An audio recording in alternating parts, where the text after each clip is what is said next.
सर्वांना सप्रेम नमस्कार. आताच आपण शांतिगंगा संत एकनाथ महाराजांच्या राहत्या वाड्यामध्ये परमपूज्य श्री प्रल्हाद महाराजांची नित्योपासना केली. आज भगवती गंगा दशहऱ्याच्या निमित्ताने महाराज साखरखेरड्याहून इथे आले आहेत. सगुण रूपामध्ये असताना देखील श्री महाराज पैठणला दरवर्षी दशहऱ्याच्या पर्वावरती येत असत आणि तीच परंपरा आपण सर्वांनी आज पुढे नेत आहोत. आणि आपल्या सर्वांनाच गंगा दशहऱ्याचं महत्त्व माहिती आहे. ज्येष्ठ शुद्ध दशमीच्या दिवशी पुण्यदायिनी गंगा माता पृथ्वीवर अवतरित झाली होती. त्याच निमित्ताने आज उपासना आणि महाराजांचा दौरा आयोजित केलाय. सगळ राजांच्या 60,000 पुत्रांना कपिल मुनींच्या शापातून मुक्ती देण्यासाठी, त्यांना मोक्ष प्राप्त करून देण्यासाठी गंगेचे जल आवश्यक होते. तेव्हा गंगा फक्त स्वर्गामध्येच होते आणि रघुवंशातील अनेक राजांनी या 60,000 पुत्रांच्या मोक्ष प्राप्तीसाठी अनेक प्रयत्न केले. परंतु फक्त राजा भगीरथ यांनी हिमालयात कठोर तपश्चर्या केली. ब्रह्मदेवांना प्रसन्न करून घेतलं. ब्रह्मदेव प्रसन्न होऊन म्हणाले, गंगा पृथ्वीवर येईल, पण तिचा वेग इतका आहे की इतकी वेगवान आहे की तिच्या वेगाने पृथ्वी फाटून जाईल. त्याच्यासाठी तिला धरण्याचं काम फक्त महादेवच करू शकतात. राजा भगीरथाने पुन्हा एकदा महादेवाची तपश्चर्या करायला सुरुवात केली. शंकर प्रसन्न झाले आणि म्हणाले, गंगेला मी माझ्या जटामध्ये अडकवून ठेवीन आणि हळूहळू पृथ्वीवरती सोडेन. पुढे पवित्र गंगाजलामुळे सगळ्या राजांच्या 60,000 पुत्रांना मोक्ष प्राप्त झाला आणि याच दिवशी आपण गंगा दशहरा साजरा करतो. ही गंगा म्हणजे काही फक्त सामान्य पाणी किंवा जल नाही. ही गंगा म्हणजे कृपेचा प्रवाह आहे, भक्तीचं प्रतीक आहे आणि हीच कृपा आपले सद्गुरू आपल्यावरती करत असतात. भगीरथाचं तप आपल्याला हे दर्शवतं की एकाची निस्वार्थ भक्ती संपूर्ण कुळाचा उद्धार करू शकते आणि शंकराचं सामर्थ्य आपल्याला हे दर्शवून देतं की अगाध कृपेला सुद्धा योग्य मार्ग देण्याची गरज असते. जशी गंगा आपल्या पापांचं, अहंकाराचं, अशुद्धतेचं विसर्जन करते, तसेच आपले सद्गुरू देखील आपल्या अंतर्मनाला शुद्ध करतात. त्यांचं कार्य म्हणजे आपल्याला अज्ञानाच्या अहंकारातून सत्याच्या प्रकाशाकडे नेणं होतं. आणि गौतम ऋषींवरती आलेल्या ब्रह्महत्येचं पातक नाहीसं होण्यासाठी ऋषींनी कठोर तपश्चर्या केली. अखंड तपामुळे भगवान शंकर प्रसन्न झाले आणि गंगेचा प्रवाह ब्रह्मगिरी पर्वतापासून प्रवाहित केला आणि तीच म्हणजे आपली गोदावरी माता, जी पुढे पैठणलाही आपल्याकडे आहे. गौतम ऋषींनी याच गोदावरीत स्नान करून आपले दोष नाहीसे केले. म्हणून गोदावरीला आपण दक्षिण गंगा म्हणून सुद्धा ओळखलं जातो. आजचा दिवस खरंच खूप भाग्याचा आहे, खूप चांगला आहे. समर्थ रामदास स्वामी दासबोधात म्हणतात, शंभूच्या कृपेने जाहली गोदा, त्र्यंबकातून प्रगटली जशी गंगा. ज्यांचं गंगेला जाणं होत नाही, गंगेचं स्नान करणं होत नाही, ती लोक पैठणला येऊन आपल्या ह्या गंगेचं म्हणजे गोदावरीचं स्नान करतात. आणि जसं मी आत्ताच म्हणाले की आजचा दिवस खूप चांगला आहे, पवित्र आहे. आज ब्रह्मचैतन्य महाराजांची, सद्गुरू श्री तुकाराम महाराजांची पुण्यतिथी आहे. म्हणजे सद्गुरूंच्या परस्पर गुरूंची, त्यांच्या सद्गुरूंची सगळ्यांचीच कृपा आपल्या सगळ्यांवरती आहे. आणि आजचा आनंदाचा दिवस म्हणजे श्रीरामाच पहिल्यांदा कीर्तन करतायत. सो आपण सर्वांनी त्याच्यासाठी उत्तम प्रतिसाद द्यावा आणि सद्गुरूंचं, गंगेची सतत कृपा, सदैव कृपा आपल्या सर्वांवरती राहो ही प्रार्थना व्यक्त करते. आणि 2 मिनिटात आपण सुरुवात करूयात. जय हिंद.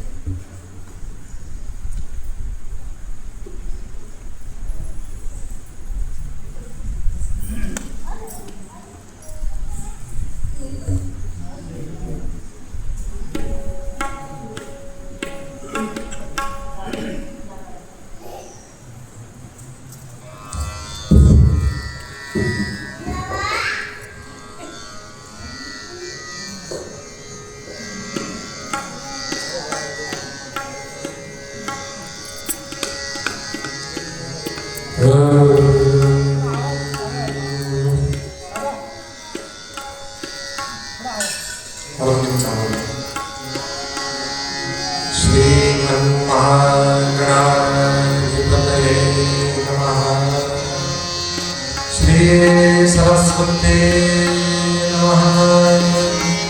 श्री गुरु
जय जय रघुवीर समर्थ जय जय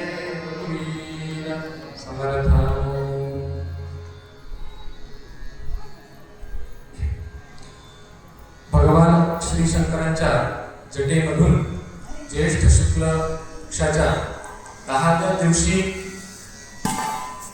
भगवती गंगा माता पृथ्वीवर विनाश टाळण्यासाठी म्हणून भगवान शंकरांच्या जटेमधून पृथ्वीवर अवतरित झाले आणि तोच हा पुण्यपावन पर्वकाळ म्हणजे गंगा दशहरा. या गंगा दशहरामध्ये गंगा स्नान, पितृआदी देवतांची कर्म, इतर दान धर्म याचा अनेक पटीने पुण्य शास्त्रादी ग्रंथामध्ये विशद केलेला आहे. आणि या अशा गंगा दशहराच्या निमित्तानं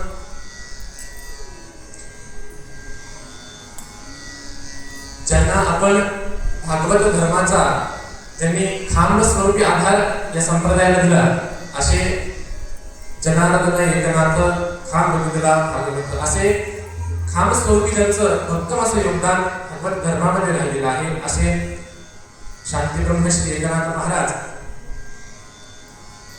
यांच्या करकमलांनी पावन झालेल्या आपल्या या पैठण नगरीमध्ये ही गंगा, हिंदुस्थानामध्ये गंगा आणि दक्षिणेमध्ये भगवान शंकरांच्या त्र्यंबकेश्वराच्या कुशीमध्ये असलेल्या ब्रह्मगिरी पर्वतापासून वाहत येऊन पैठणला येते आणि पैठणला तीर्थक्षेत्राचा दर्जा देते. आणि या तीर्थक्षेत्रामध्ये नाथांचा महिमा अपार आहे. नाथ महाराजांच्या चरण कमलांनी पावन झालेल्या या भूमीमध्ये सद्गुरू श्री प्रल्हाद महाराज यांच्या पादुकांचा दौऱ्यानिमित्त आपण इथं जमलेलो आहोत. महाराजांच्या पादुका या केवळ पादुका खडावा नसून प्रत्यक्ष श्री महाराज आहेत अशी आपली भावना आहे, अशी आपली श्रद्धा आहे. आणि महाराज सगुणात असल्यापासून, सदेहामध्ये असल्यापासून गंगा दशहराला श्री क्षेत्र पैठणला येत आहे. आणि महाराजांनी देह सोडल्यानंतर देखील त्यांची सुद्धा पत्नी सौजीजी माई यांनी देखील हा दौरा चालू ठेवला, ही परंपरा चालू ठेवली. आणि आज आपण सगळे त्याच परंपरेचे पायी आहोत म्हणून आपण आज सगळेजण इथं जमलेलो आहोत. पूर्वी कथा, कीर्तन, प्रवचन काय आहे याच्याबद्दल एक छोटा विचार मांडतो. 84 लाख योनीमध्ये जन्म घेऊन आपल्याला हा नरदेह प्राप्त होतो. भगवंत आपल्याला आपलं कल्याण करून घेण्याची संधी फक्त मनुष्य प्राण्याला या जन्मामध्ये देतो. इतर कुठल्याही प्राण्याला ही संधी भगवान परमात्मा देत नाही. त्यामुळं आपण आपलं कल्याण करून घ्यावं, आपलं आत्मतत्व जाणून घ्यावं म्हणून वेद, शास्त्र, उपनिषद, पुराण, भागवत इत्यादी अनेक ग्रंथांमध्ये जे आत्मतत्वाचं ज्ञान त्याच्यामध्ये सांगितलेलं आहे तेच ज्ञान आपल्या सर्व संतांनी आपल्याला प्राकृतामध्ये उपलब्ध करून दिलं. आपल्याला समजेल अशा भाषेमध्ये आपल्याला उपलब्ध करून दिलं. थोडक्यात असं की कच्चं धान्य संतांनी शिजवलं आणि ते मौसूद करून आपल्याला खायला वाढलं. आणि इथं उभा असलेला कीर्तनकार किंवा कथा, प्रवचनकार याचं फक्त काम ते अन्न तुम्हाला वाढण्याचं आहे, बाकी काही. तर अशी ही आपली कथा, कीर्तन, प्रवचनाची परंपरा अनेक युगांपासून चालू आहे. अनेक परकीय आक्रमणानंतर देखील आपली ही परंपरा तशीच अखंडित आहे. अहो, आपले आदर्श श्री छत्रपती शिवाजी महाराज देखील लहानपणी कथा, कीर्तन, प्रवचन ऐकत मोठे झाले. ते संस्कार त्यांच्यावर झाले आणि अजूनही ती परंपरा चालू आहे. त्यामुळे जिथं जिथं म्हणून कथा, कीर्तन, प्रवचन चालत असतील तिथे तुम्ही स्वतः आवर्जून जा, आपल्या मुलाबाळांना घेऊन जा, आपल्या नातवंडांना देखील घेऊन जा, म्हणून तर आपली भारतीय संस्कृती टिकेल. हाच याच्या मागचा विचार. त्यानंतर आपल्या पूर्वजांनी कीर्तनाची एक पद्धत घालून दिली आहे. सुरुवातीला पंचपदी किंवा निदान त्रिपदी तरी सांगितलेले आहे. त्यामागचा विचार असा, उद्देश असा की तुम्हाला माहिती आहे आपल्या सर्वांच्या मनाची एकाग्रता, चित्ताची एकाग्रता ही म्युझिक मेडिटेशन खूप लवकर होते, खूप जलद होते. म्हणून इथे आलेले तुम्ही आम्ही सगळेजण अनेक विचारांच्या स्तरामधून इथं आलेलो आहोत, अनेक विचारांच्या पार्श्वभूमीतून, बॅकग्राऊंडमधून इथं आलेलो आहोत. त्यामुळे इथे उपस्थित सगळ्यांच्या चित्ताची एकाग्रता आधी व्हावी, मग त्यांच्या अंतःकरणामध्ये निरूपण ओतावं ही त्याच्या मागची भावना आहे. कीर्तनाचा वेळ आपल्याला फक्त काढायचा नाहीये, तर तो वापरायचा, त्यातलं ज्ञान आपल्याला समजून घ्यायचंय. म्हणून ही परंपरा, म्हणून ही त्रिपदी आणि मनाच्या चित्ताची एकाग्रता होण्यासाठी घडून दिलेली आहे. बऱ्याचदा समोर काय चालू असतं हे कळत नाही, त्यामुळे हा विचार थोडक्यात मांडला.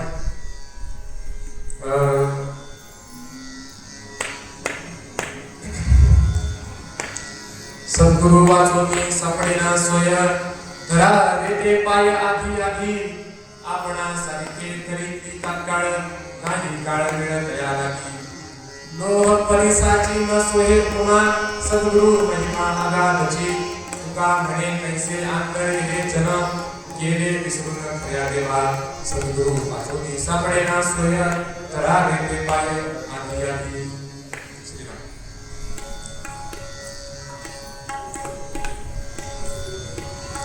प्रस्तुत अभंगामध्ये प्रस्तुत सेवेकरता त्यांच्याला अभंग जगद्गुरु श्री तुकाराम महाराज यांचा आहे.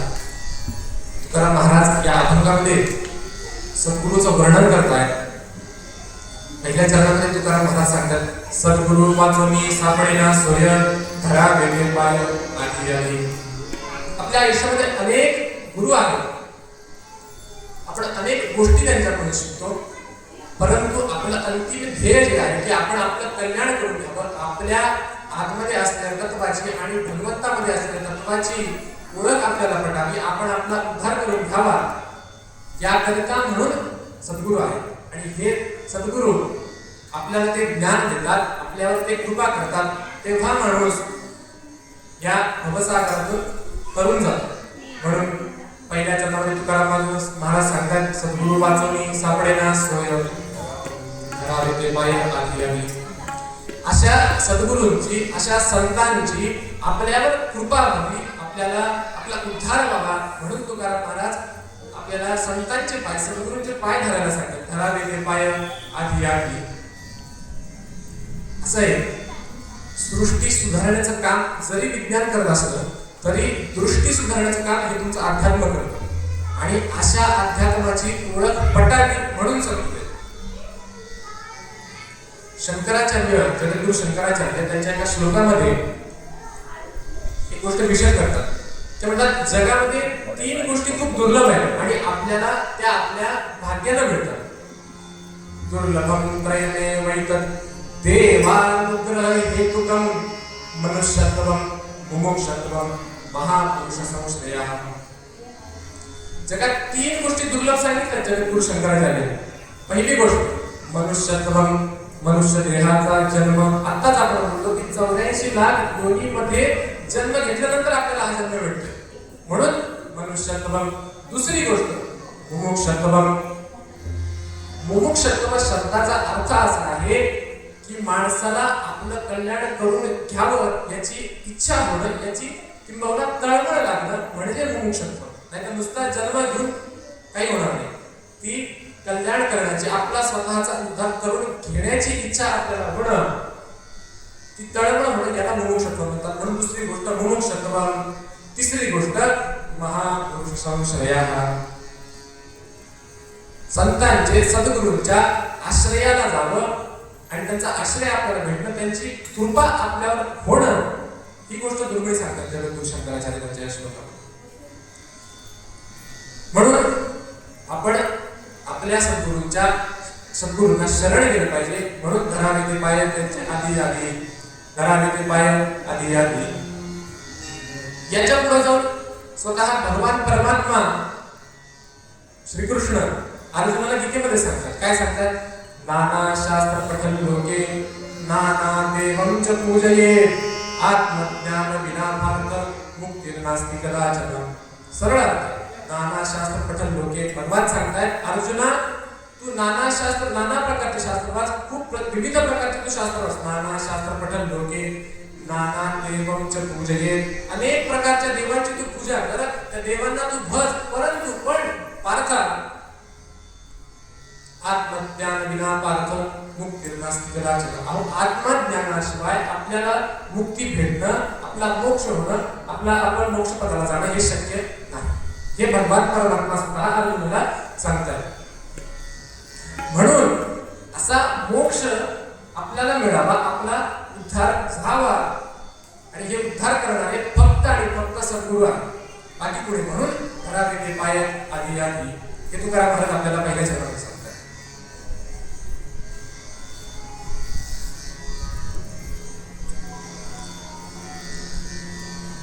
आता आपल्या आयुष्यामध्ये, आता माझाच उदाहरण मी सांगतो, माझ्या आयुष्यामध्ये अनेक गुरु होते, आहेत, अजून येतील. गुरु म्हणतो आणि हे सगळे गुरु आपल्याला खूप अनेक प्रकारच्या गोष्टी शिकवतात. माझी पहिला गुरु, माणसाची पहिली गुरु त्याची आई. आई माझा गुरु, आई कल्पतरू. आई ही पहिली आद्य गुरु सांगितलेली आहे. आणि अशा आईला आपण आता मम्मी म्हणाले. अहो, आपले आदर्श शिवाजी महाराज देखील त्यांच्या आईला आईसाहेब म्हणायचे. आणि आईलाच शिवाजी होऊ शकतो, मम्मीला शिवाजी होऊ शकत नाही. आणि मम्मीला शिवाजी झाला, जर मम्मीला शिवाजी झाला तर मी आजपासून कीर्तन बंद, माझं दुकान चालू आहे आधीच बंद. पंढरीनाथ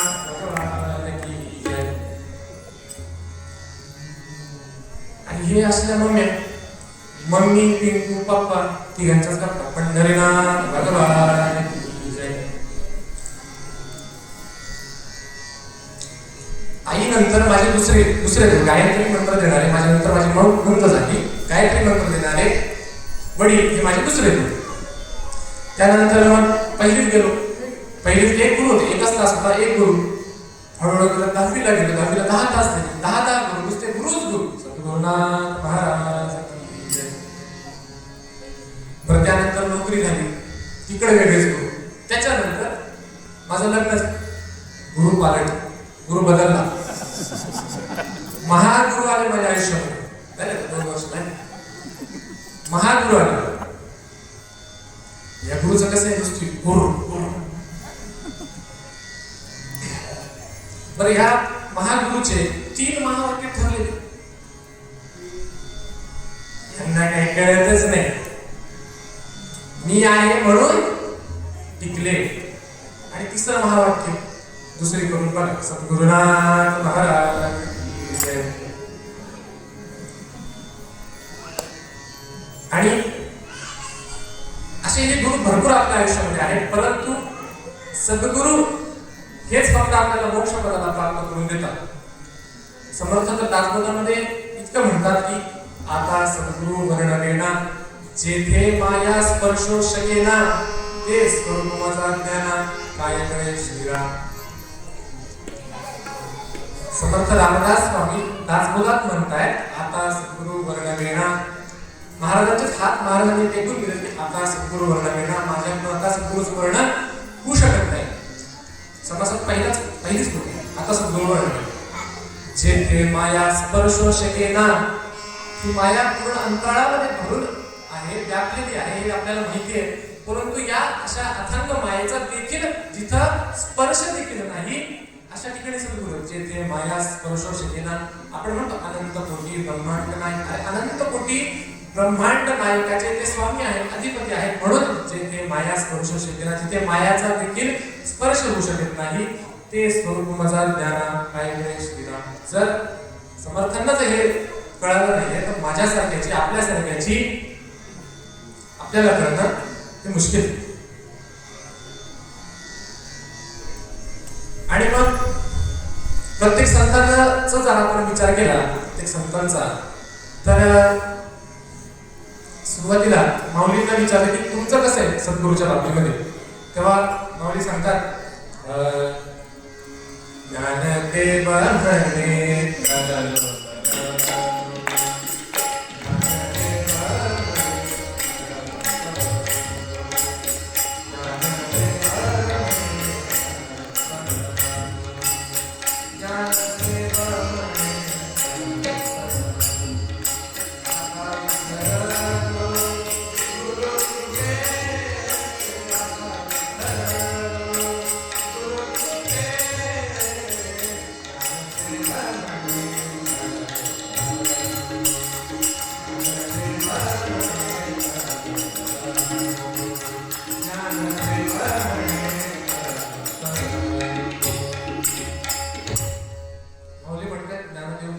माऊली म्हणतात तरलो तरलो. कुठून तरलो? भवसागरामधून तरलो. या शरीरपुनी भरलेल्या या समुद्रामधून, या नदीमधून माऊली म्हणतात मी तरलो. कोणाच्या कृपेनं? आता उतरलं गुरुकृपे. सद्गुरूंच्या कृपेनं माऊली म्हणतायत ज्यांनी इतकी ज्ञानदायी ज्ञानेश्वरी दिली. आणि ज्ञानेश्वरीमध्ये शेवटच्या अध्यायामध्ये शेवटची ओवी जी बसायला ओवी आहे त्याच्यात माऊली सद्गुरूंचं महत्व विशद करतायत. माऊली म्हणतात किंबहुना तुमचे केले धर्म कीर्तन सिद्धी नेले ये धमाचे निवडले पायिकपण. माऊली म्हणतायत किंबहुना तुमचे केले, तू सद्गुरूंनी कृपा केली म्हणून माऊली म्हणतायत मी ज्ञानेश्वरी दिली. ही ज्ञानेश्वरी सद्गुरूंची कृपा आहे. किंबहुना तुमचे केले धर्म कीर्तन सिद्धी नेले. हे हा जो समाजामध्ये प्रबोधन करण्याचा जो माऊलींनी जे काम केलंय ते सद्गुरूंच्या कृपेमुळे झालंय असं माऊली या ठिकाणी सद्गुरूंचं महत्व विशद करतात. बरं पुढं नाथांना विचारलं तुमचा सद्गुरूच्या बाबतीत कसा आहे तर नाथ काय म्हणतात? सद्गुरूच्या संगे शिष्य बिघडला, सद्गुरूच्या संगे शिष्य बिघडला, शिष्य बिघडला सद्गुरूची भाना, शिष्य बिघडला सद्गुरूची भाना. आम्ही बिघडलो तुम्ही बिघडा, आम्ही बिघडलो तुम्ही बिघडा. सद्गुरूच्या संगे शिष्य बिघडला, सद्गुरूच्या संगे शिष्य बिघडला, शिष्य बिघडला सद्गुरूची भाना,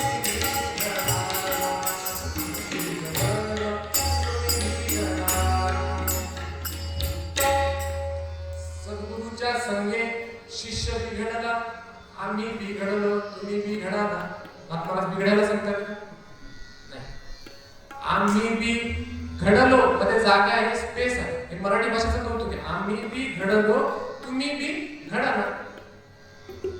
आम्ही आमचा उद्धार करून घेतलाय. कुणामुळे? सद्गुरूंच्या कृपेमुळे आमचा उद्धार आम्ही करून घेतलाय. आणि नाथ महाराज आपल्याला विनंती करतात तुम्ही बिघडा ना, तुम्ही सुद्धा तुमचं कल्याण करून घ्या ना, असं नाथ महाराज आपल्याला या ठिकाणी सद्गुरूंचं महत्व सांगतात. पहिल्या चरणामध्ये सांगतात नाथ महाराज की सद्गुरूच्या संगे शिष्य बिघडला, शिष्य बिघडला सद्गुरूची झाला. पुढं तिसऱ्या चरणामध्ये आपल्याला हे बघायचं जनार्दन स्वामींनी नाथांना शिष्यत्वही दिलंय. नाथ पुढे सद्गुरू सुद्धा झाले. हे सद्गुरूंचं वैशिष्ट्य आहे की शिष्याला देखील ते सद्गुरुत्व बहाल करतात. आम्ही बिघडलो तुम्ही बिघडा. त्याच्यावर मराठीचा अभ्यास असू द्या. अमृतातही पैजा जिंकणारी आपली मराठी. हे का होतं? त्याच्यामध्ये एक कुटुंब होतं, सासू सून. सणासुदीचा दिवस होता. दोघींनी ठरवलं की आज पुरण करायचं. सासूनी चांगलं 2 पायरीचं पुरण लावलं शिजायला. सून आयटीत होती, जरा IT कंपनीत कामाला होती आणि तिचं वर्क फ्रॉम होम होतं. सासूनी पुरण शिजायला लावलं आणि काहीतरी बाहेर काम होतं म्हणून सुनेला सांगितलं की सुनबाई पुरण शिजायला आलंय, तेवढं झालं पुरण वाट. सुनबाई वरतीच वर्क फ्रॉम होम करते, तिकडून ओके म्हणलं. थोड्या वेळेत सुनबाई लॅपटॉप घेऊन बाहेर आली. मीटिंग झाली ड्युटीची. सासू घराबाहेर तिने ते पातेलं घेतलं, स्वयंपाक घरामध्ये गेली, पातेलं घेतलं, बाहेर वाट्यावर आली. पुरण वाट, पुरण वाट, पुरण वाट, सगळं पुरण तिला वाटलं. सासू काय म्हणली? पुरण वाट. हिने लागली नाही घरासमोर. पुरण वाट सद्गुरुनाथ महाराज की जय. हे मराठी भाषेचं वैशिष्ट्य आहे. कुठं स्वल्पविराम, पूर्णविराम, स्पेस, जागा, या सगळ्या गोष्टी आपल्याला समजलं पाहिजे. म्हणून आपल्याला समजलं, मग तर आपल्याला समजेल की महाराज का म्हणतात आम्ही बिघडलो तुम्ही बिघडा ना. जगद्गुरु तुकाराम महाराज दुसऱ्या चरणामध्ये आपल्याला सांगतायत, आपण सारखे करीती तत्काळ नाही काळ वेळ तया लागे.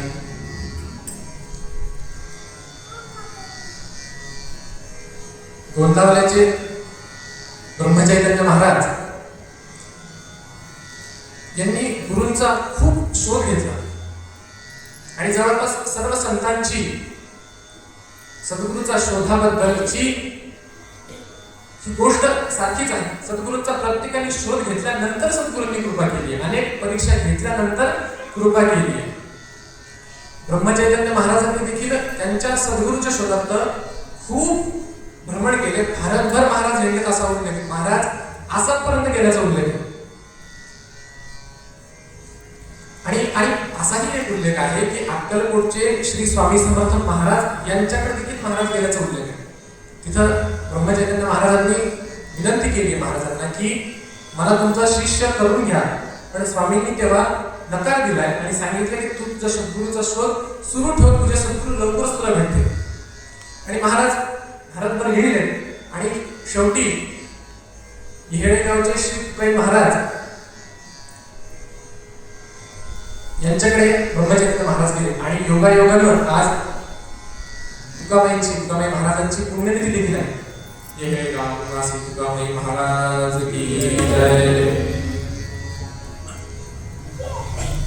तुकाबाईंनी महाराजांची खूप खडतर परीक्षा घेतली, अनेक प्रकारच्या परीक्षा घेतल्या. महाराजांना उसाने मारहाण देखील केली आहे, जसं बळ महाराजांच्या पाठीवर असाही उल्लेख आहे महाराजांच्या प्रसंगामध्ये. आणि अनेक प्रकारच्या खूप अवघड अशा परीक्षा तुकाबाईंनी महाराजांच्या घेतल्या, परंतु ब्रह्मचैतन्य महाराजांनी महाराजांची पाठ सोडलेली, महाराजांचे पाय सोडले धरावे ते पाय आधी आधी. महाराजांना माहित महाराजांनी सद्गुरूंची सेवा खूप केली, सगळ्या परीक्षा दिल्या, कुठलीही तक्रार न करता. शेवटी आणि गुरुमाय ही माऊली आहे, ती आई आहे आणि आपल्यावरती कृपा करतेच. फक्त शिष्याची सत्वाची परीक्षा फक्त महाराजांनी बघितली आणि एक दिवस असा आला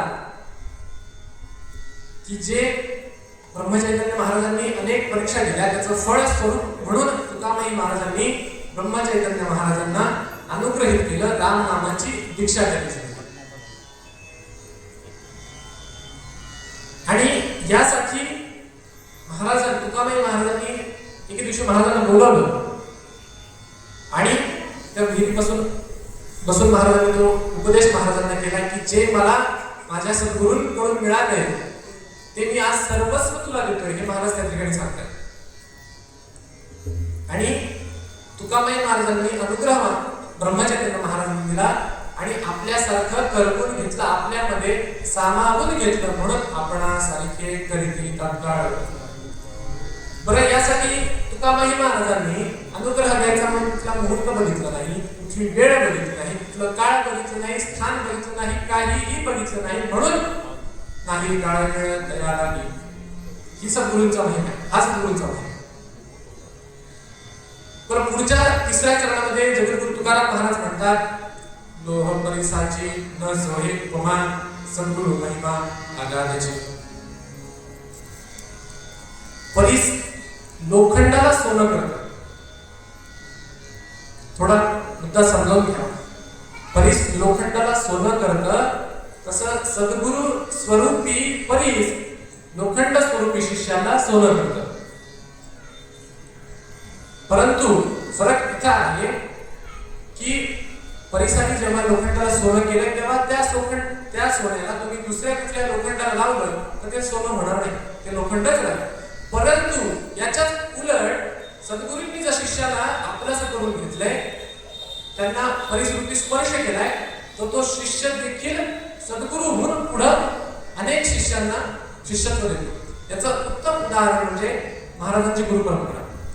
जे तुकाबाई महाराजांनी ब्रह्मचैतन्य महाराजांना जो उपदेश केला, जे रामनामाचा मंत्र दिला, तुकाबाईंनी ते ब्रह्मचैतन्य. ब्रह्मचैतन्य महाराज महामंत्र जे मारुती रामदास असं म्हणतात, जे मारुतीचा अवतार आहे, समर्थांचा अवतार. आणि मग तुकाबाई महाराजांनी ब्रह्मचैतन्य महाराजांना शिष्यत्व दिले आणि मग पुढे महाराज स्वतः सद्गुरुत्व त्यांना मिळाले आणि पुढे महाराजांनी रामानंद महाराजांना, त्याचे अनेक शिष्यांना त्यांचा सद्गुरू, त्यांचा शिष्य करून घेतलंय आणि रामानंद महाराजांनी प्रल्हाद महाराजांना शिष्यत्व दिले आणि प्रल्हाद महाराजांना सद्गुरुत्व प्राप्त करून दिले. पुढे पुढे आपल्याला प्रसंगात बघायचंय की रामानंद महाराजांनी नंतर अनुग्रह देणं देखील थांबवलं होतं. स्वतःच्या शिष्याचा अनुग्रह घ्या म्हणून महाराज सांगायचे, हा कुठला गुरु, आणि ही सद्गुरूची महिमा आहे. म्हणून तुकाराम महाराज म्हणतात सद्गुरु महिमा अगाधाची. आणि शेवटच्या चरणामध्ये तुकाराम महाराज म्हणतात, तुका म्हणे कैसे आंधळे हे जन गेले विसरून खऱ्या देवा. आता अलीकडच्या काळामध्ये ज्यांनी पूर्ण जगाला हिंदू धर्माचा प्रचार प्रसार करवला, भारतातच नाही किंवा परदेशात जाऊन ज्यांनी तो विचार मांडलाय, हिंदू धर्माची पताका वर उंचावली आहे, असे आदरणीय स्वामी विवेकानंद. त्यांचं बालपणीचं नाव नरेंद्र. या नरेंद्रने लहानपणी खूप गुरुचा शोध घेतलाय. अनेक लोकांकडे स्वामी विवेकानंद गेले आणि ज्याच्याकडे ते जायचे त्याला फक्त 3 प्रश्न विचारायचे. पहिला प्रश्न, देव आहे का? दुसरा प्रश्न, तुम्ही पाहिलाय का? तिसरा प्रश्न, तो तुम्ही मला दाखवाल का? नरेंद्रांनी हे 3 प्रश्न विचारल्यानंतर पहिल्या 2 प्रश्नांची उत्तर प्रत्येक जण द्यायचा. खोटं बोलायला काय येते? असा तर देव आहेच, परंतु जसं ब्रह्मचैतन्य महाराजांनी रामपाठामध्ये सांगितलंय की कित्येक पंचांनी धूम्रपान, असे ढोंगी, असे अनेक प्रकारचे साधू बैरागी त्या काळातही होते, आजही आहेत. अशा सगळ्यांकडे स्वामी विवेकानंद गेले. प्रत्येकाला हे 3 प्रश्न विचारले. पहिल्या 2 प्रश्नांची उत्तर प्रत्येक जण सांगायचा की हो देव आहे, तो मी पाहिला आहे. तिसऱ्या प्रश्नाला यायचे, सद्गुरूचा महिमा सांगतोय, तो तिसरा प्रश्न असा आहे, तो तुम्ही मला दाखवाल का? कोण दाखवा? फोटो दाखवा. हे खूप कठीण आहे. हा सद्गुरूंचा महिमा आहे. सद्गुरूकडे का जावं? तर देवत्वाची प्राप्ती करावी, देवाचं आपल्याला दर्शन घडावं म्हणून सद्गुरूंकडे जायचंय. सद्गुरू महिमा याच्यामुळे अगाध आहे. आणि मग स्वामी विवेकानंद हा तिसरा प्रश्न विचारल्यानंतर अनेक निरुत्तर असायचे आणि कालांतरानं शोध घेतल्यानंतर कलकत्त्याचे ज्येष्ठ कानिपासक श्रीरामकृष्ण परमहंस हे स्वामींना भेटले आणि हे 3 प्रश्न विचारण्या अगोदरच स्वामी विवेकानंदांना समजलं की आपण जो गुरु शोधतोय, ज्याचा शोध आपण इतक्या दिवसांपासून घेतोय, वर्षांपासून घेतोय, तो देव, तो गुरु इथे आहे. स्वामी रामकृष्ण परमहंसांकडे बघितल्यानंतरच त्यांना ती खूण पडली आहे. त्यामुळे तिसरा प्रश्न विचारण्याची गरजच स्वामी विवेकानंदांना भासली नाहीये. तो तुम्ही मला दाखवाल का? कालांतरानं रामकृष्ण परमहंसांच्या कृपेनं स्वामी विवेकानंदांना कालीमातेचं देखील दर्शन झालंय. हे काम सद्गुरू करतात. भगवंताचं सगळं स्वरूपात आपल्याला दर्शन सद्गुरूंमुळे मिळतं.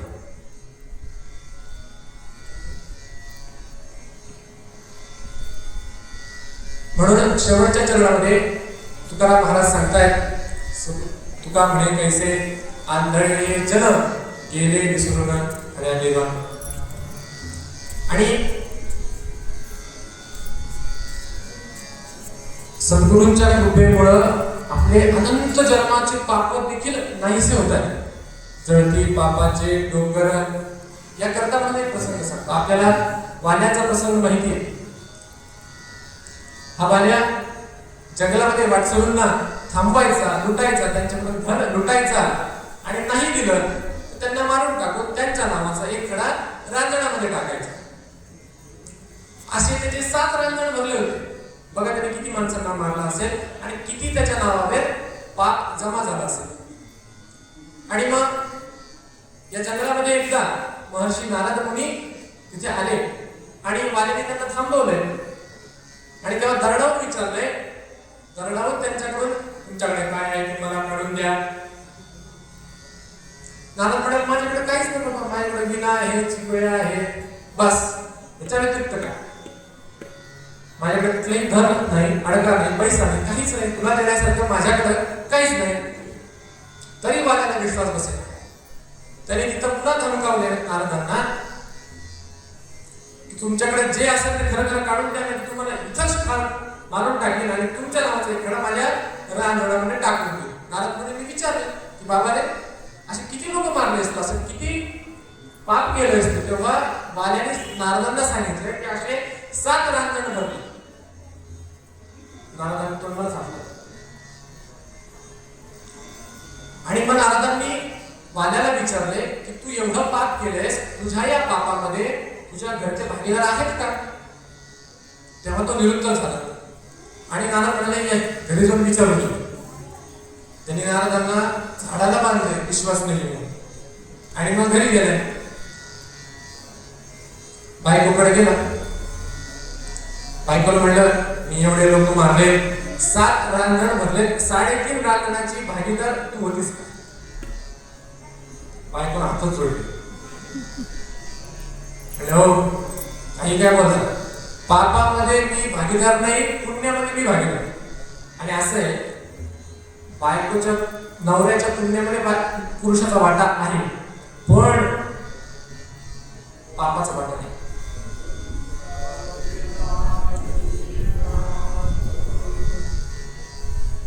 आणि त्यांनी बायकोला विचारले तू माझ्या पापामध्ये भागीदार होतीस का?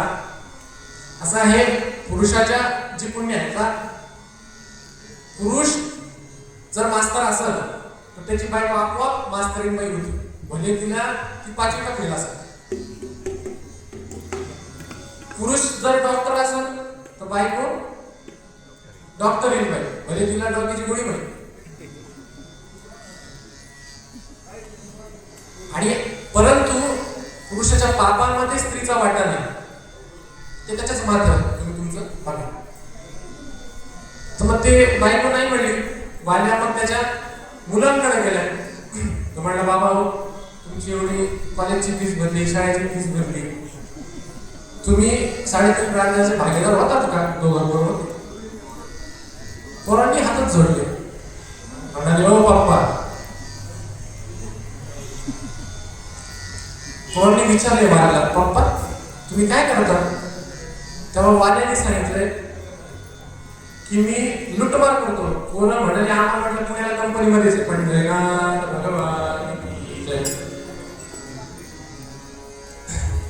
निरुत्तर झाला. कुणीही त्याच्या 3.5 रांजणामध्ये भागीदार झाला नाही, अर्ध्या पापामध्ये भागीदार कुणी झाला नाही. निराश होऊन वाल्या नारदांकडे आलाय. नारदांना सोडले, मोकळे केले. नारदांचे पाय त्याने धरले, धरले ते पाय आधी आधी आणि विनंती केली की महाराज तुम्ही मला उपदेश करा, माझे सद्गुरू व्हा. एवढे लोक मारले, एवढं पाप मी गोळा केलंय, याला तुम्ही नाही सकला, तुमच्या कृपेने माझा उद्धार करा. नारदांनी त्याला तिथं बसवलंय, रामनामाचा उपदेश केलाय, ध्यानाला बसवलंय. अनंत युगापर्यंत या वाल्याचं ध्यान चालू होतं. आणि हाच वाल्या पुढे जाऊन महर्षी वाल्मिक झालाय, ज्यानं रामायणासारखं महाकाव्य लिहिलंय. आणि ही सद्गुरूंची कृपा आहे. एक वाटसरू मारणारा, एक दरोडेखोर वाल्या, ज्याचा उद्धार जर सद्गुरूंच्या कृपेने होऊ शकतं, आपण तितकेही काही दगड नाही, पण आपलाही उद्धार सद्गुरूंच्या कृपेनं निश्चित होईल. परंतु जसं तुकाराम महाराज शेवटच्या चरणामध्ये सांगतात, तुका म्हणे कैसे आंधळे जन गेले विसरून खऱ्या देवा. आजची परिस्थिती हीच आहे. तुकाराम महाराज आपल्या सगळ्यांना आंधळे म्हणतात. आंधळे डोळे असून आंधळे आपण, कारण की आपण खऱ्या देवाला ओळखत नाही होत, खऱ्या संतांना, खऱ्या सद्गुरूंना आपण बघत नाही होत, त्यांना ओळखत नाही होत आणि भलत्या सलत्याच्या मागे जातात. त्यामुळे आपला उद्धार करणारे हे फक्त सद्गुरू आहेत. भगवंताचं दर्शन करून देणारे हे फक्त सद्गुरू आहेत, ज्यांचा कृपेचा हात जर आपल्या डोक्यावर असेल, आपण या भवसागरातून तरुण जातो. उपासनेमध्ये पद देखील आहे, तुझ्या कृपेने भवसागर आम्ही तरुण.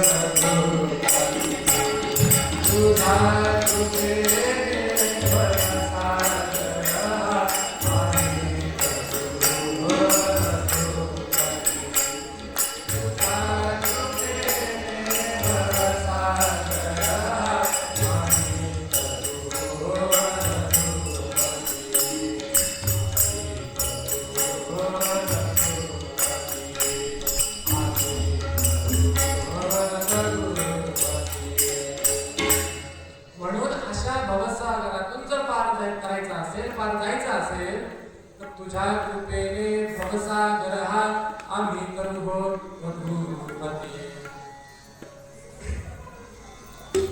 या षड्रिपूंनी भरलेल्या या भवसागरातून जर पार जायचं असेल तर सद्गुरूंचा पाय आपण धरायला तुकाराम महाराज सांगतायत. सद्गुरूंना ओळखायला, सद्गुरूंचा शोध घ्यायला तुकाराम महाराज आपल्याला सांगतायत. याच्याशिवाय त्यांना चैन पडत नाहीये आणि ती आपल्याला देखील नाही पडली पाहिजे. आपण देखील आपल्या सद्गुरूंना शरण गेलं पाहिजे, पूर्ण समर्पण आपण त्यांच्या पायी केलं पाहिजे. म्हणून मूळ चरणामध्ये तुकाराम महाराज म्हणतायत, सद्गुरू वचोनी सापडे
श्री गुरु सारिका सा पाटीरा श्री गुरु सारिका सा पाटीरा श्री गुरु सारिका पाटीरा श्री गुरु सारिका सा पाटीरा इतरा सारिका कोण करी इतरा सारिका कोण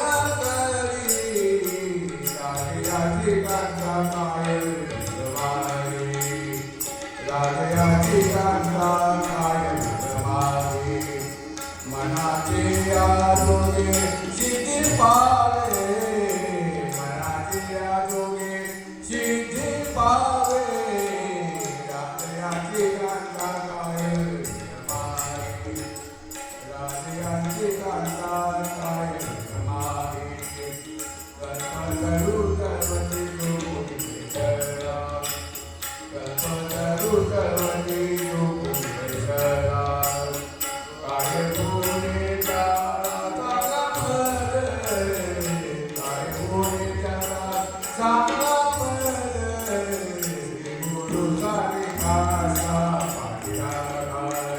श्री गुरु सारिका आसा पाटीरा इतरा सारिका कोण करी इतरा सारिका कोण करी श्री गुरु सारिका आसा पाटीरा श्री गुरु सारिका आसा पाटीरा ज्ञानदेव म्हणे तरलो तरलो ज्ञानदेव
परंपरेनुसार एकदा भजन करूया. सगळ्यांनी छान ताट बसायचे आणि जोरजोरात टाळ्या वाजवायच्या आणि मोठ्याने भजन करायचे.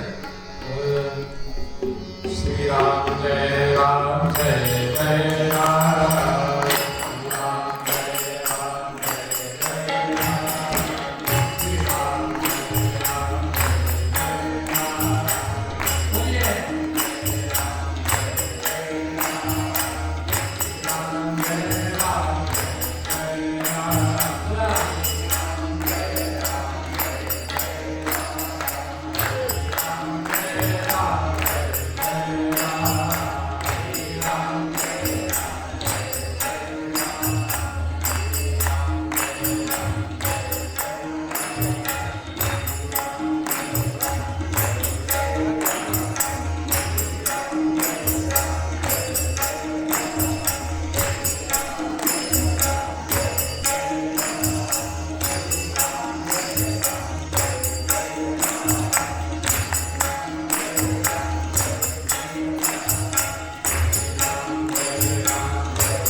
जय जय रघुवीर समर्थ जय जय रघुवीर समर्थ जय जय रघुवीर समर्थ.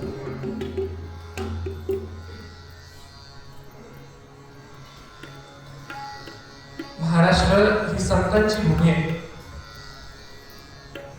अनेक संत इथं होऊन गेले आणि विदर्भामध्ये भोगावती नदीच्या तीरावर साखर क्रीडा गाव आहे आणि या गावाला देखील संतांची खूप जुनी परंपरा लाभली आहे. खेटकासून मारलेली महालक्ष्मी तिथं स्थित आहे. धौम ऋषींचा आश्रम देखील साखर क्रीडेला आहे, आजही आहे. श्री वीरशैव संप्रदायाचे श्री प्रसिद्ध स्वामी यांचा देखील मठ तिथं आजही आहे. आणि आदरणीय परमपूज्य श्री अमृतराय महाराज हे देखील साखर खेळण्याचे आहेत. आज महाराज इथं आहेत आणि जगद्गुरु तुकाराम महाराज म्हणतात की पवित्रचे गुण पावन तो देश जेते हरिजनास जन्म घेतली. आणि अशा या पुण्य पावन क्षेत्रामध्ये एक सद्भक्त कुटुंब होतं. ते होतं काळे कुटुंब. मुकुंदण्णा आणि गंगामाई यांचं ते कुटुंब. अशा या पावन ते गुण याच्यामध्ये 4 बालके जन्माला आली. वासुदेव, गोपाळ, प्रल्हाद आणि पुरुषोत्तम. 3 नंबरचे प्रल्हाद म्हणजे आपले सद्गुरु प्रल्हाद महाराज आहेत. प्रल्हाद लहानपणापासून खूप शांत होते, निस्पृह होते, अध्यात्माची आवड असलेले होते. अध्यात्म वाचनाची, संतांच्या भेटीची खूप आवड महाराजांना होती. कधी कुठे कुठे कथा कीर्तन चालू असेल की तिथे आवर्जून जायचे. कोणी संत जर कोणी गावामध्ये आजूबाजूला कुठे आला असेल तर तिथे आवर्जून महाराज जायचे. आणि महाराज लहानपणापासून पांडुरंगाची, रामरायाची सेवा परंपरागत महाराजांकडे चालत आली होती. आणि शुद्ध बीजापोटी फळे रोसाळ गोमटी ते हेच महाराज लहानपणापासून. त्यामुळं भक्तीकडे महाराजांचा ओढा होता. आणि मग असंच एके दिवशी महाराजांच्या कानावर वार्ता आली की जवळच पैनगंगा नदीच्या तीरावर किन्हळा गावी एका सत्पुरुषाचा चातुर्मास चालू आहे. ते तिथे पर्णकुटी बांधून राहत आहे. आणि अशी बातमी महाराजांच्या कानावर पडली. तेव्हा महाराज गावाबाहेरच्या किल्ल्याच्या तिथे मित्रांसोबत खेळत होते आणि एक सत्पुरुष त्यांच्या समोरून झपाझप पावलं टाकीत गेला. आणि सर्व सवंगड्यांचं महाराजांचं लक्ष त्यांच्यावर गेलं की हा सत्पुरुष कोण असावा. ही दिव्य मूर्ती, अशी तेजपूर्ण चेहरा, हे कोण असावं. आणि नंतर तो सत्पुरुष त्यांच्या गेला आणि सवंगडी त्यांचे खेळू लागले. आणि महाराजांचं चित्त मात्र त्या सत्पुरुषाकडे लागून राहिलं. आणि मग महाराजांच्या कानावर वार्ता आली की किन्हळा गावी एका सत्पुरुषाचा चातुर्मास चालू आहे. तेव्हा महाराज त्यांच्या सवंगड्यांबरोबर तिथे गेले. त्या सत्पुरुषांना त्यांचं दर्शन घेण्यासाठी तिथे पाय आधी आली. आणि त्या सत्पुरुषाचं ध्यान चाललं होतं, नामस्मरण चालू होतं. तोपर्यंत प्रल्हाद महाराज त्यांचे मित्र तिथे बसून राहिले. जसं त्या महापुरुषांनी डोळे उघडले आणि समोर छोटा प्रल्हाद त्यांनी बघितला. सर्व त्यांच्या मित्रांना महाराज प्रल्हादाला नैवेद्याचं दूध दिलं पिण्यासाठी. ते पिल्यानंतर मग त्या सत्पुरुषांनी त्या छोट्या बालकाला म्हणजे प्रल्हादाला विचारले की बाळ, तू कोण. वरकरणी हा प्रश्न आपल्याला खूप साधा वाटतो की तू कोण. कोणी सांगेल मी श्रीराम, आपलं नाव सांगेल. कोणी वडिलांचं नाव सांगेल, कोणी आडनाव सांगेल, कोणी मी अमुक अमुक गावचा वगैरे व्यावहारिक आपण माहिती सांगू. परंतु आध्यात्मिक दृष्टीनं तू कोण हा प्रश्न खूप खोलवर जाणार आहे. सगळी मेघ इथं आपण आपल्याला जाणून घ्यायचंय. म्हणून तू कोण हा प्रश्न त्या सत्पुरुषांनी लहानच्या प्रल्हादाला विचारलाय. आणि असा प्रश्न विचारणारे ते सत्पुरुष म्हणजे सद्गुरु प्रल्हाद महाराजांचे सद्गुरु रामानंद महाराज.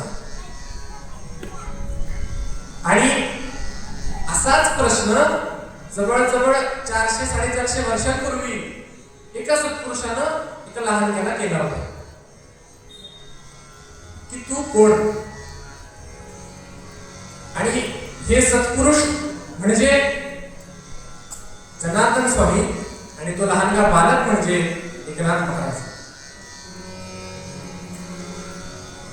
नाथांचा जन्म पैठणमधला मूळ नक्षत्राच्या एका विशिष्ट चरणावरती नाथांचा जन्म झाला असं म्हणतात. तेव्हा आई वडील राहत नाही आणि त्यामुळे नाथांचे जन्मतःच आई वडील निवड झाले. नाथांचा सांभाळ त्यांच्या आजी आजोबांनी केला. आजी म्हणजे सरस्वतीबाई आणि आजोबा म्हणजे चक्रपाणी महाराज यांनी नाथांचा सांभाळ केला. आणि आजी आजोबा सोबतच हा छोटा नाथ बरोबर असायचा. कुठे बाहेर जायचं असेल की नाथ बरोबर, आजी सोबत स्वयंपाकघरात काही काम असेल की नाथ बरोबर, आजोबांसोबत बाहेर जायचं असेल तर नाथ बरोबर. आणि असे छोटे नाथ महाराज चक्रपाणी महाराजांसोबत गंगेच्या पाण्यामध्ये कमरे इतक्या पाण्यामध्ये उभं राहून गायत्रीचा जप करायचे. हे संस्कार आजी आजोबांनी नाथांना दिले. म्हणून आजी आजोबांनी सोबत राहायचंय, हे संस्कार आपल्याला भेटले पाहिजे. आणि त्यामुळे मग कुठेही जायचं असेल की नाथ छोटा नाथ बरोबर. आणि त्या काळामध्ये आजी आजोबा सोबत असायचे, एकत्र कुटुंब घरी असायचे, स्वीट असायचे.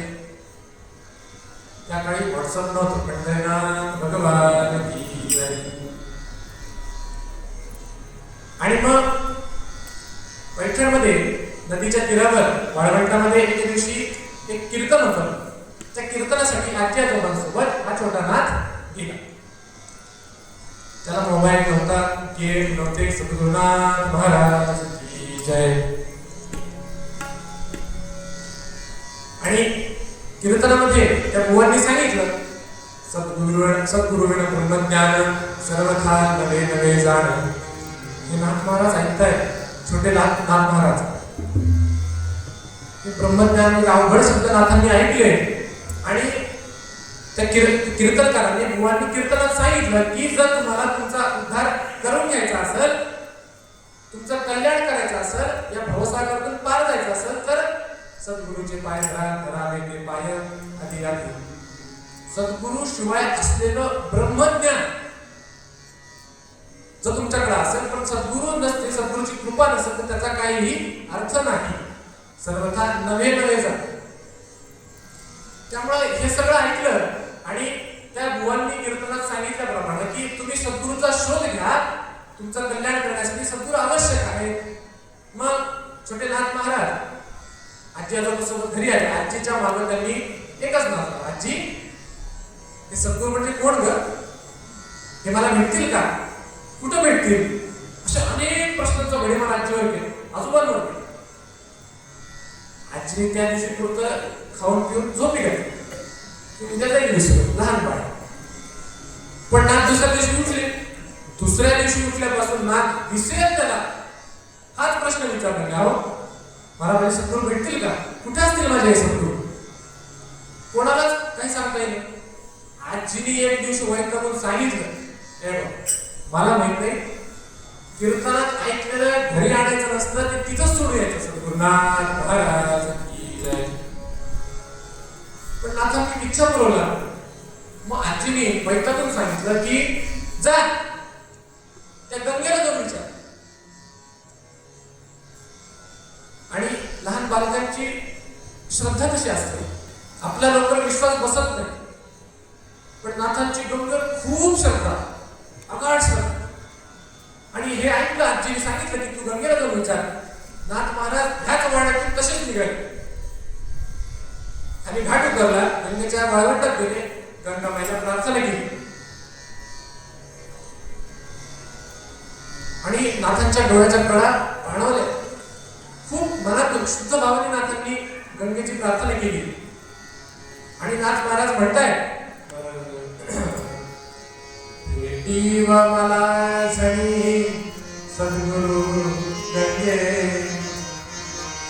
भेटीव मला सणी सद्गुरु गंगे, हरिता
गंगेला प्रार्थना करतायत. नाथमार्ग म्हणतात भेटी व मला झणी सद्गुरु गंगे हरिदा दिलाई सा. गंगेला प्रार्थना करतायत की गंगा माय, मी आईला बघितलं नाही माझ्या, पण तूच माझी आई आहेस. भेटी व मला झणी सद्गुरु गंगे हरिदा दिलाई सा. जो मला हरी दावील म्हणजे हरी भेटवून देईल, हरी मिळवून देईल, हरीचं दर्शन करून देईल असा सद्गुरु मला भेटव, ही विनंती नाथ महाराज गंगेला करतायत. आणि पुढे म्हणतायत कृपा कटाक्षे कृताप वाग्नी पाजिल ज्ञान रसा. जो सद्गुरु माझ्यावर, माझ्यासारख्या अनाथावर कृपा कटाक्ष टाकेल. कृपा कटाक्षे कृताप वाग्नी त्रिताप, तीन प्रकारचे ताप सांगितले. आधी दैविक, आधी भौतिक आणि आध्यात्मिक, असे तिन्ही प्रकारचे तापांचा जो हरण करेल, माझ्या ते ताप समोर नष्ट करेल असा सद्गुरु मला तू भेटव. जो मला पाजिल ज्ञान रसा, जो मला ज्ञानाचा रस पाजला. हे लहानगेनाथ महाराज बोलतात. आपल्याला अजून जमत संत कवी दासगुरु महाराजांचा एक पद आहे. अशी कळवळून नाथांनी प्रार्थना केली गंगेला. आणि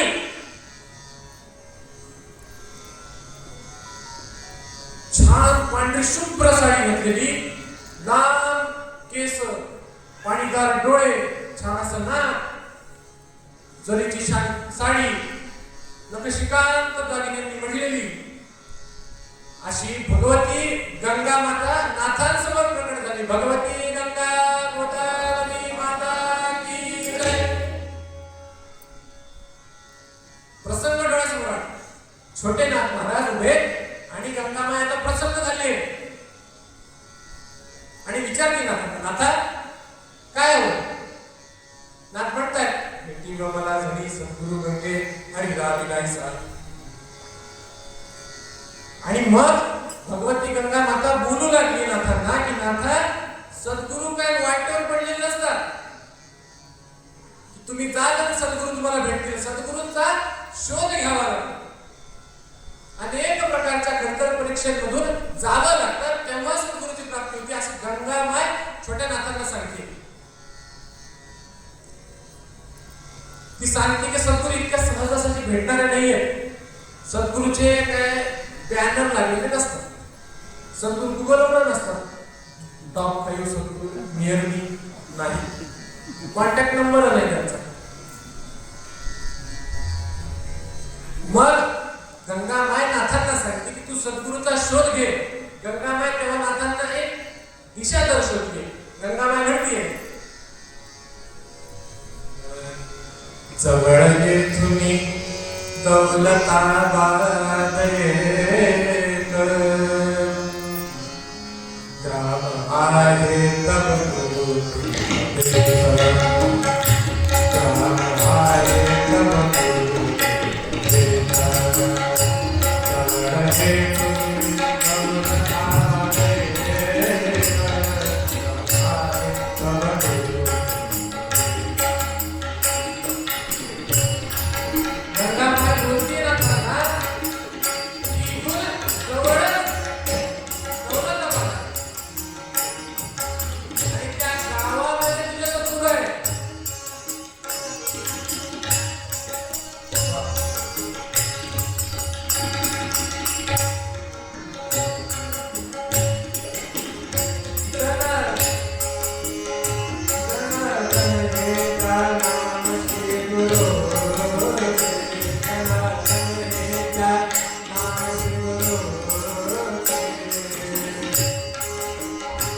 सांभाळून घ्यायला पैसे असले. जनार्दन हेच्या नावाची गुरु रे, अधिकारी जाणे अधिकारी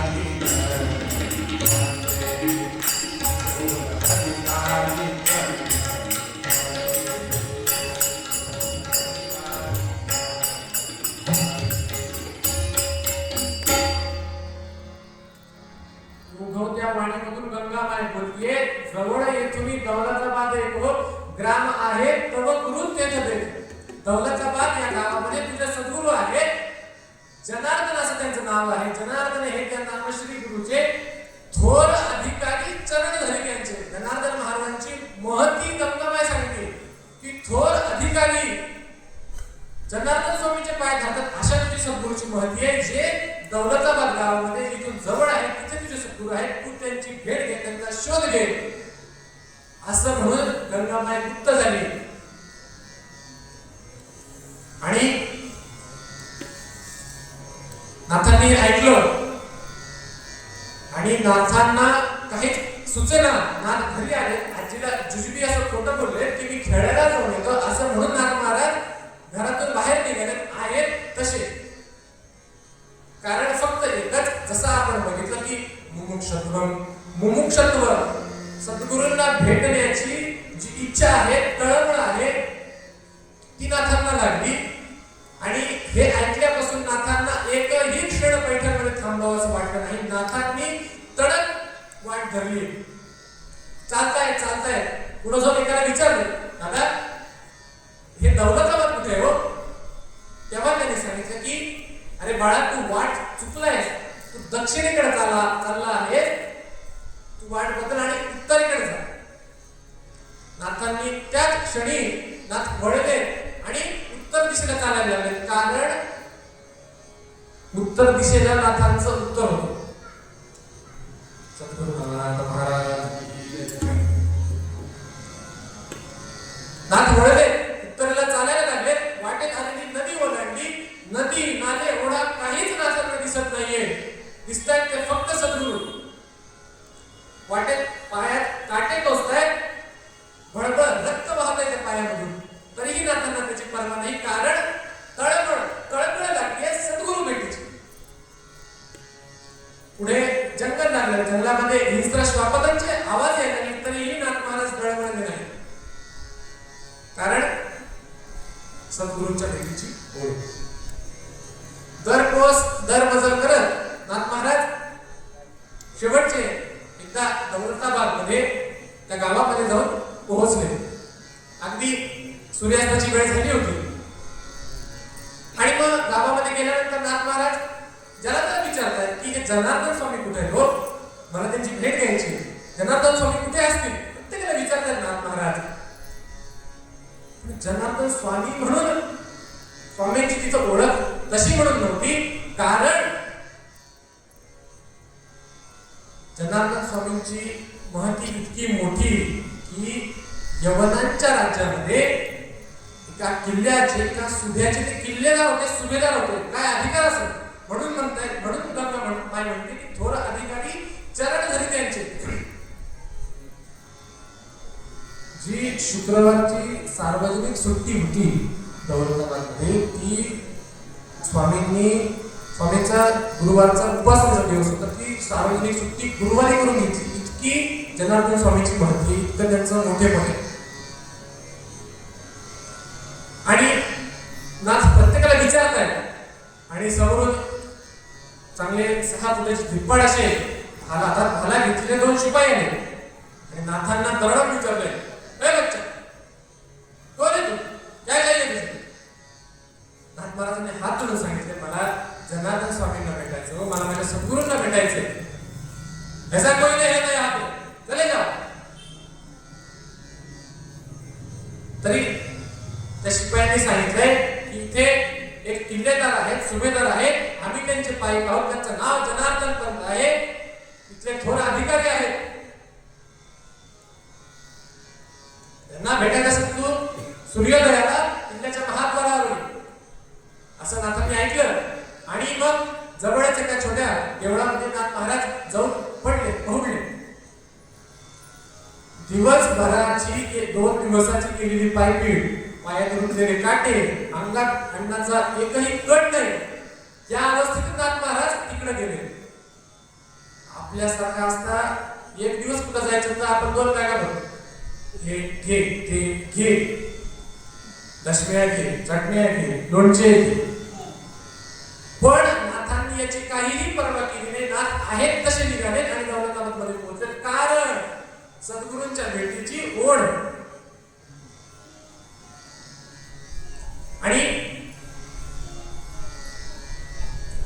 सद्गुरूंचं, संतांचं एक रूपड बाह्य रूप आपल्या डोक्यामध्ये फिक्स असतं की संत म्हणले, सद्गुरू म्हणले, महापुरुष म्हणले की जटा असतील, दाढी असेल एवढी मोठी वाढलेली, अंगात भल्या मोठ्या रुद्राक्षांच्या माळा असतील, भस्म असेल, चंद्रकुंड असं लावलेलं, भगवे वस्त्र असतील, असंच काही स्वरूप छोट्या नाथाच्या मनामध्ये होतं की असे माझे सद्गुरू असतील.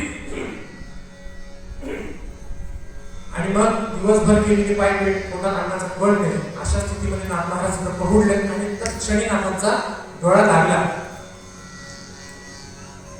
आणि मग गंगामाईनं आपल्याला दिलेला दृष्टांत खोटा की काय असा किंतु नाथांच्या मनात आला. तो विचार त्यांना स्पर्शून गेला आणि त्या क्षणी स्वप्नामध्ये नाथांच्या गंगामाई पुन्हा अवतरित झाली आणि गंगामाईनं बोलतीये. गंगामाईने नाथांना सांगितलंय,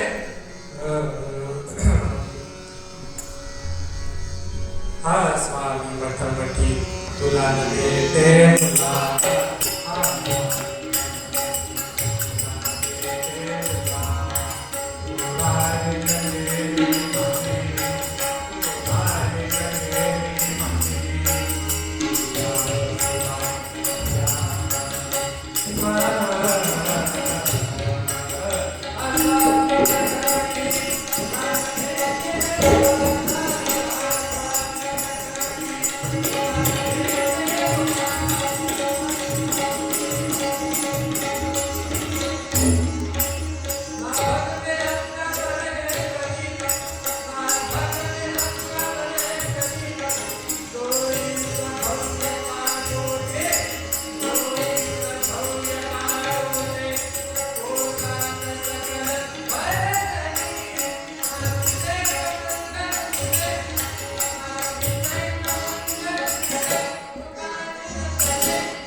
जो बाहेरून त्यांनी भगव वस्त्र द्यालेली नाहीये, तो भरजरी अशा वस्त्रांमध्ये त्याच्या किल्ल्यामध्ये गादीवर लोढाला टेकून बसलाय असा तुझा सद्गुरू आहे.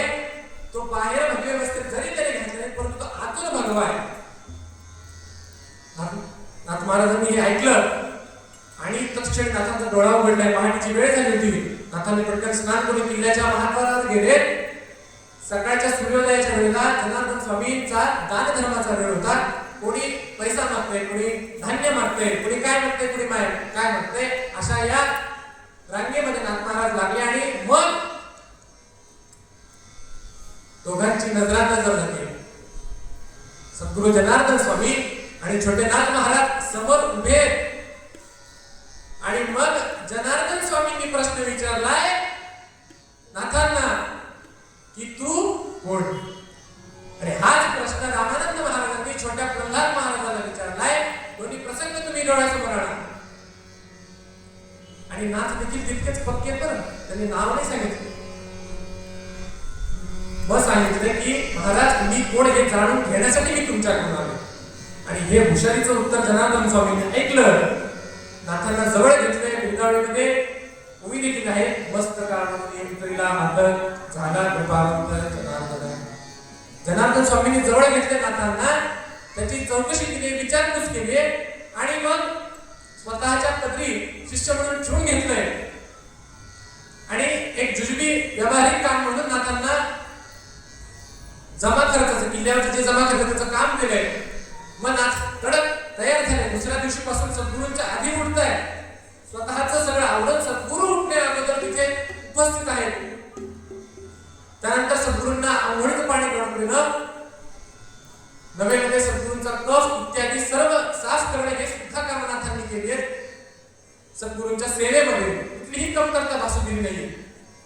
सद्गुरूंना मग पूजेसाठी तयारी करणं असेल, गंधव करणं असेल, फुलं काढून देणं असेल, जनार्दन स्वामींच्या मागच नाथ महाराज आहेत. रात्री जनार्दन स्वामी झोपण्या अगोदर त्यांचे पाय चेपायचे, मग ते झोपल्यानंतर आपण झोपायचे, त्यांना उठण्या अगोदर आपण तिथे हजर. ही अशी कडक गुरुसेवा नाथांनी एक नाही दोन नाही जवळजवळ 12 वर्ष एक तर गुरूंची सेवा केली. आणि या सगळ्या बरोबर जे जमा खर्चाचं काम दिलंय ते देखील तितक्याच चोख पद्धतीने नाथांनी पार पडले. समर्थ म्हणतात देखील आधी प्रपंच करावा नीट का मग घ्यावे परमार्थ नीट. ज्याला परमार्थ नीट करायचंय त्याने आधी प्रपंच नीट करायचंय. नाथांनी हेच आपल्याला त्यांच्या आचरणामधून सांगितले की प्रपंच आणि परमार्थाची सांगड नाथांनी योग्य रीतीने आपल्याला घालून दिली. आणि हे जमा खर्चाचं काम देखील तितक्याच चोख पद्धतीनं पार पाडायचं. परंतु एके दिवशी नाथांना एका पैसा हिशोब लागत नव्हता. तेव्हा नाथ महाराजांनी रात्र जागले. नाथ महाराज पहाटेची वेळ झाली आहे आणि खूप टाळा केल्यानंतर त्या पैची चूक नाथांना उमगली आणि नाथांनी लगेच टाळी वाजवली. हे जनार्दन स्वामींनी बघितले. स्वामींना जाग आली आणि शिष्याची इतकी तळमळ पाहून, इतका प्रामाणिकपणा पाहून, गुरुची इतकी केलेली सेवा जनार्दन स्वामी पर्यंत पोहोचली. स्वामी संतुष्ट झाले आणि नाथांना उद्या सकाळी गुरुवार होता तयार राहायला सांगितले. आणि आपल्याला शूलप्रभंजन म्हणजे आजचं शूलिभंजन तीर्थावर जायचं म्हणून सांगितले. सकाळ झाली.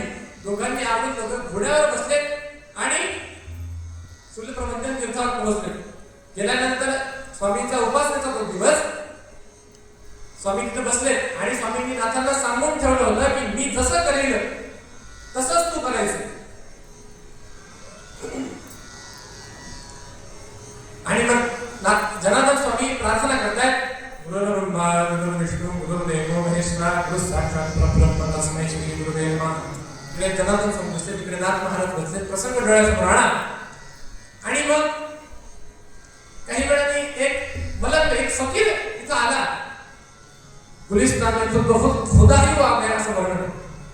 आणि मग एक मलंग आला, अंगावर हिरवी कसली हिरवी झोळी घातलेला, परंतु चेहऱ्यावर तितकंच तेज असं तो मलंग आला. आणि जनार्दन स्वामी तिथे बघितलं आणि त्यांच्या त्या फकीराला साष्टांग दंडवत घातल्या जनार्दन स्वामींनी. आणि हे नाथांनी बघितलं आणि नाथांनी देखील सद्गुरूंची आज्ञा प्रमाण मानून म्हणून त्या मलंगाच्या नाथ महाराज पाया पडले. आणि थोडे बिचकुळच होते, मागच होते. त्या फकीराने विचारले, यो पण तुम्हाला त्याला आगे क्यों नाही आता, घबरात आहे. आणि अशा वेळेस सद्गुरू आपले वकील होता, ती माय माऊली आहे. आणि मग जनार्दन स्वामीने सांगितलं की नाही हो, माझा नाथ पक्का आहे ना.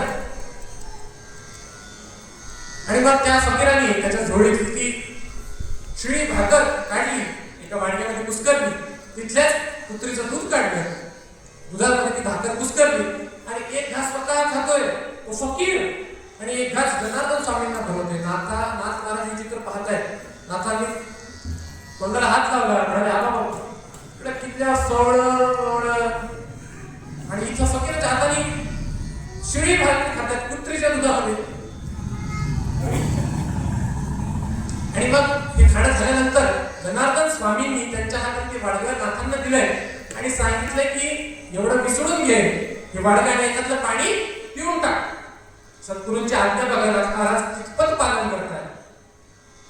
आणि हे सगळं चित्र नाथांनी बघितलं, वाडगं घेऊन गेले. नाथांच्या मनामध्ये किंतु होता की जनार्दन स्वामी एवढे मोठे अधिकारी या मलंगाच्या हातातून त्यांनी भाकरी खाल्ली आणि आता मला ते पाणी मिसळून वाडगं मला प्यायला सांगतात. तुम्ही तुमचा का ना मला का बरं त्याच्यामध्ये बोलतो. हा किंतु नाथांच्या मनामध्ये आलाय. नाथ महाराज गेलेत, ते वाडगं मिसळलंय, परंतु कितीही घाण वाटली, इच्छा नसली तरी आज्ञा म्हणून नाथांनी डोळे घट्ट केले, डोळे मिटले आणि ते पाणी गटकन पिऊन टाकलं. त्याच क्षणी नाथांना एक दिव्य अनुभूती आली, एक प्रकारे शक्तिपात झाला, एक प्रकारे दीक्षा नाथांना झाली. आणि नाथांनी फक्त सद्गुरूची आज्ञा म्हणून हे पिलंय. समर्थ म्हणतात की सद्गुरु वचन तोची वेदांत, सद्गुरु वचन तोची सिद्धांत, सद्गुरु वचन तोची प्राणांत, सत्पदेता आकाश. सद्गुरु वचन तोची वेदांत, वेदांत सद्गुरु जे बोलतात तो वेदांत आहे, तो सिद्धांत आहे. सद्गुरूंच्या या आज्ञेला प्रमाण म्हणून नाथांनी ते पाणी पिलं आणि त्याच क्षणी नाथांना अष्टसात्विक भावापैकी 7 सात्विक भाव नाथांचे मूर्छा फक्त आले. नाथ महाराजांना 7 भाव नाथांचे जागृत झाले. अंगावर काटा आला, घाम आला आणि नाथ महाराज मागं वळून बघतायत तर काय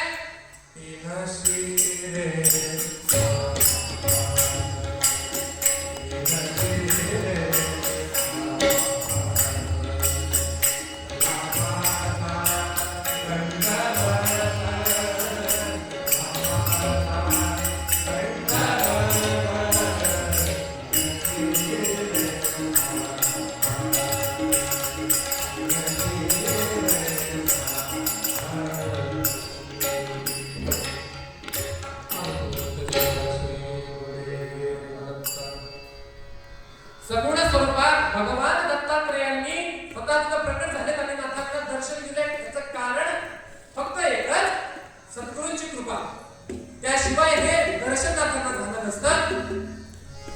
आणि म्हणून आपल्याला सुद्धा असं भगवंताला शरण करायचं असेल तर त्या आधी सद्गुरूला शरण घ्या, म्हणजे तुम्हाला भगवत प्राप्ती होईल.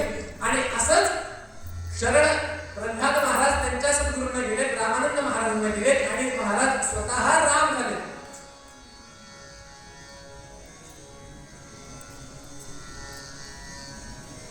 स्वतः महाराजांना रामरायाचं दर्शन रामानंद महाराजांच्या कृपेने भेटले. लोह परिसाची न सोहे कुमार सद्गुरू महिमा आगलाची. रामानंद महाराजांचे ब्रह्मचर्य त्यांनी रामानंदांना दिले, रामानंदांनी तेच प्रल्हाद महाराजांना दिले आणि शिष्यत्व केले आणि सद्गुरुत्व केले.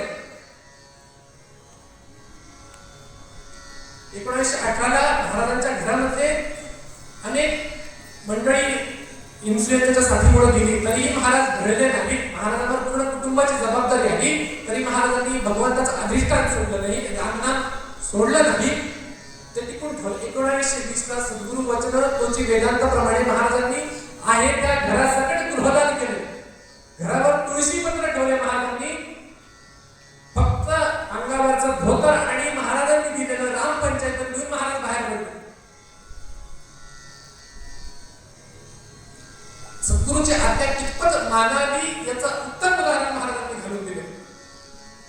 आणि महाराजांच्या ह्याच गुरुसेवेला, गुरुकृपेला आणि खूप परीक्षांमधून पार झाल्यानंतर रामानंद महाराजांनी प्रल्हाद महाराजांना हनुमान जयंतीच्या दिवशी अनुग्रह दिला आणि पूर्ण कृपा केली. त्यानंतर तर महाराजांनी रामानंद महाराजांनी प्रल्हाद महाराजांना आज्ञा केली की तुम्ही आता मी याचा गुरु पण तुम्ही माझा अनुग्रह घेऊ नका, प्रल्हादाचा अनुग्रह तुम्ही घ्या. याच्यासाठी गुरुचं सुद्धा तितकंच मोठेपण आणि शिष्याचं सुद्धा तितकंच मोठेपण. यासाठी एकदा टाळ्या देखील वाजल्या पाहिजे.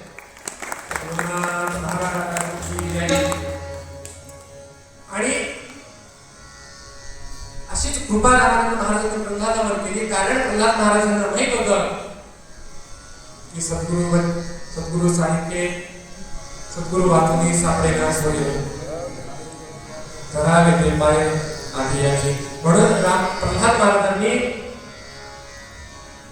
आणि 2 चित्र तुम्ही डोळ्यासमोर आणा की नाथ महाराज आणि प्रल्हाद महाराज आपल्याला तुलना करायची नाही, परंतु दोघांकडून जे चांगले ते आपल्याला घ्यायचे. दोघांनी प्रपंच आणि परमार्थाची उत्तम अशी सांगण घातली. दोन्ही तितक्याच जबाबदारीने निभावलं. हो इतकंच काय, दोघांच्या जय जयकार आपण करतो. दत्तात्रेय श्री एकनाथ गुरूंचं सुद्धा नाव शिष्यासोबत जोडलं. आणि इकडे ब्रह्मचैतन्य रामानंद प्रल्हाद महाराज की जय. हा महिमा आहे सद्गुरूचा. दोघांचे विवाह देखील गुरुच्या आज्ञेने झाले. इतकी गुरुची आज्ञा पालन, त्याचा आदर्श या दोघांनी आपल्याला घालून दिलाय. आणि मग रामानंद महाराजांच्या पादुकांचं मंदिर देखील साखरखेड्याला प्रल्हाद महाराजांनी स्थापन केलं. कारण महाराजांना माहित होतं की धरावे ते पाय आधी आधी. म्हणून मूळ चरणामध्ये तुकाराम महाराज सांगतायत सद्गुरु वाचूनी साखर वेदाचोय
सद्गुरु वाचूनी साखर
झालेली सेवा नाथांच्या विजय पांडुरंगाच्या चरणी अर्पण करतो.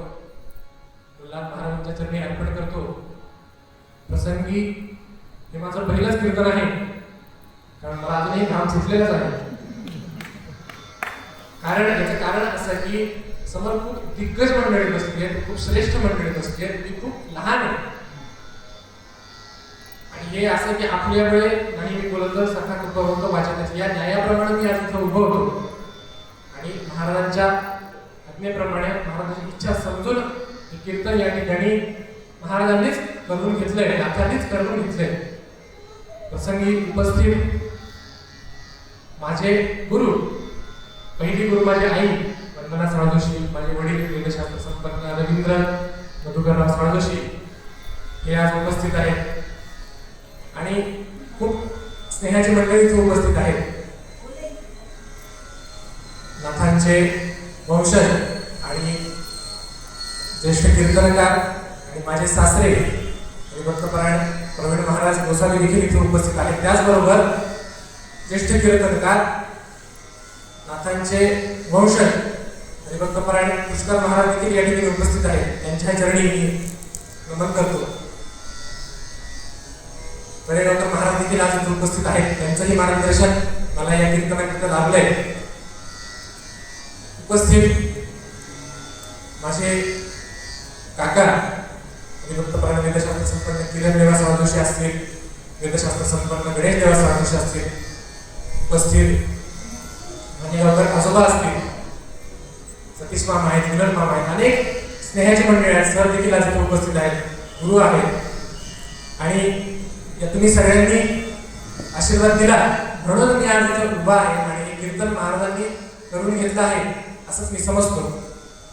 सातसंगतीला दोन्ही डोळे बंद होते म्हणून मी आज इथं तरलोय.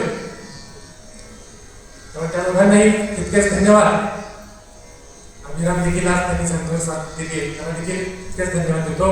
कोणाचं नाव जर माझ्याकडून चुकीचं राहिलं असेल, परीक्षित महाराज असतील, सुलागी काका असतील, खूप खूप जण आहेत माझ्या स्नेहाची मंडळी आहेत, सगळ्यांच्या प्रती मी आदराचा भाव व्यक्त करतो आणि झालेली सेवा नाथांच्या चरणी महाराजांच्या चरणी अर्पण करतो आणि माझ्या वाणीला विराम देतो. श्रीराम. पुंडलिक वरदान विठ्ठल श्री ज्ञानदेव तुकाराम माऊली ज्ञानेश्वर महाराज की जय. जगद्गुरु तुकाराम महाराज की जय. शांती ब्रह्म श्री एकनाथ महाराज की जय. जानकी जीवन स्मरण जय जय राम महापुत्र हनुमान की जय. समर्थ रामदास स्वामी महाराज की जय. अनंत कोटि ब्रह्मांड नायक राजाधिराज सच्चिदानंद सद्गुरु श्री ब्रह्म चैतन्य रामानंद प्रल्हाद महाराज की जय. जय जय रघुवीर समर्थ.